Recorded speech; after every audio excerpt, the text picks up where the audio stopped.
Hello, thank you so much for enrolling in the After Effects CC course. I'm so excited to have you here. In this really quick video, I just want to welcome you, talk about how this course works, talk about the project files you're going to be working with, and just have a quick important message about how you can help me make this course even better.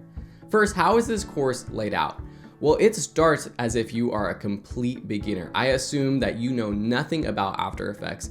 So in the first sections of the course, we walk through some of the basics, just getting started with the workspace, using the basic tools, but we do jump pretty quickly into how you start animating. And then each section tackles a different aspect of using After Effects, starting with the more beginner things like motion graphics and kinetic typography, moving to more advanced things like visual effects, rotoscoping, character animations, and expressions. In this first section of the course, you will have access to all of the project files.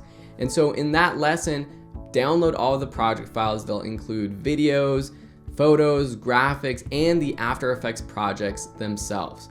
Now I'm using at this time the latest version of After Effects, which is the 2017 version. If you have a previous version, that's totally fine. You can build all of these animations from scratch, but the project files won't work if you are using a previous version, especially if you're using a CS6, CS5 or something from before. Even if you're using a future version of After Effects, it should be completely fine. All of the project files should work, and all of the things we teach in this class are still applicable to you too. If you ever have a problem or a question, feel free to post it to the class. I'm here to help you.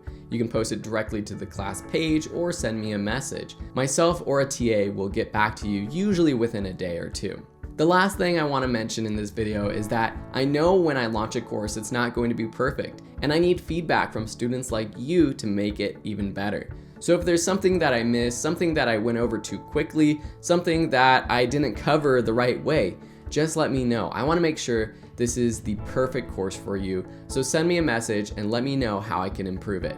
Thank you so much for enrolling in this class. I'm so excited to have you here. In the next lessons, you'll download your project files, and then you're going to actually jump right in to doing something really cool with After Effects, animating your name. Thanks so much, and we'll see you in the next lesson.